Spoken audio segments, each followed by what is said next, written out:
2025 has been one of the most unpredictable NFL seasons to date, and I'm sure most of us did not have the Seattle Seahawks at number 1 in the NFC on our bingo cards going into the season. Going into the season, the Seahawks had a decent roster on paper, but questions about Sam Darnold and just in the pass attack with the departures of Tyler Lockett and DK Metcalf were very concerning. That's not to mention that they play in a very tough division. The San Francisco 49ers are usually a pretty decent team, and the Rams seem like the team to beat. However, the Seahawks just beat the Rams in the game of the year, one of the weirdest games I've ever seen, to dethrone them as the number 1 seed in the NFC West, not just in the division, but the entire NFC.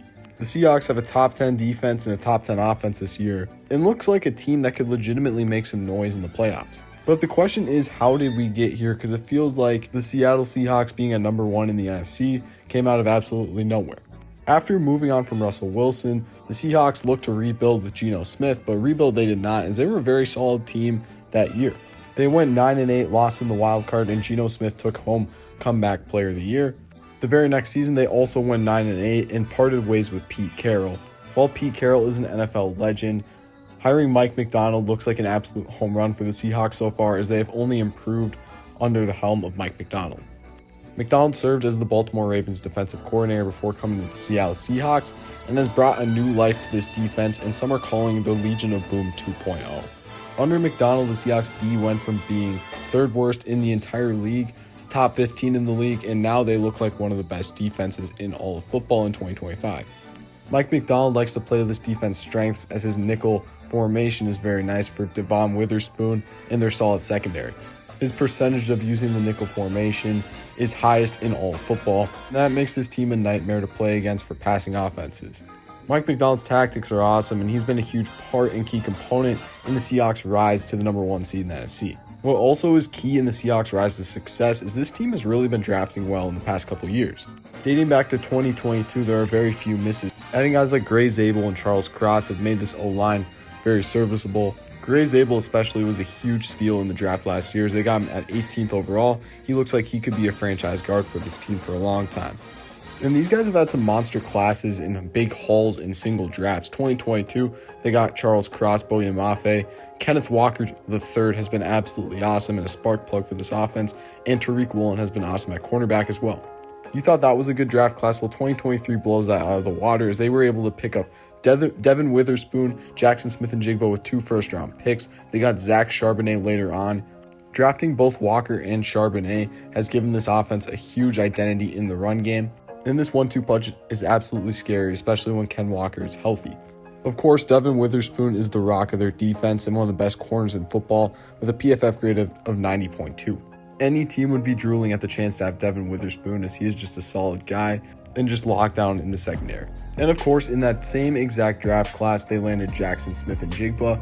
And now that DK Metcalf and Tyler Lockett are gone, which was viewed as a potential problem for this offense, Jackson Smith-Njigba he's casually leading the league in receiving yards and establishing himself as one of the best deep ball catchers in the league today. Also, shout out to Nick Emanwari, steal in the draft last year. He was a 2nd-round pick, and he is currently 2nd in Defensive Rookie of the Year odds. He's been solid as well for Seattle.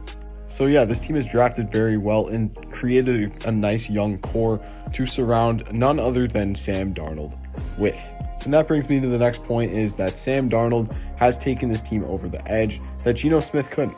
His numbers aren't exactly eye-popping, and this guy just seems to see ghosts every time a primetime game arrives, but he doesn't necessarily need to be that earth-shattering quarterback, as his team is very dependent on the run game as well. With that being said, Sam Darnold has been solid in Seattle. Right now, he's 3rd in the league in passing yards. PFF grades him at a very respectable 81.5. And I mean, pretty or not, the guy just wins games. Along with Jackson Smith-Njigba playing generational football and being one of the best receivers in football, and the run game being exceptional, this team has been absolutely lethal to start the season.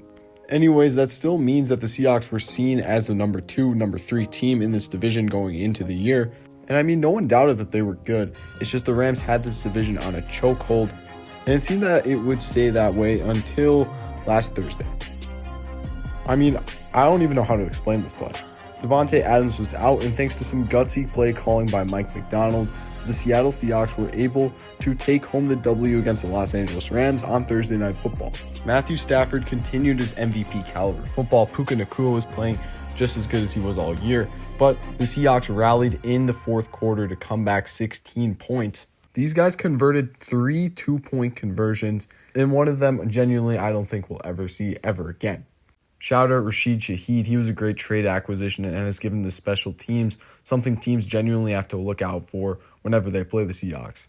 And yeah, just like that, the Seahawks are officially one game ahead of the Rams. And because all of the NFC is complete chaos, the Eagles aren't playing that great. The Packers and Lions are continuing to battle for the NFC North, and the NFC South is the NFC South. The NFC West title is essentially the NFC title.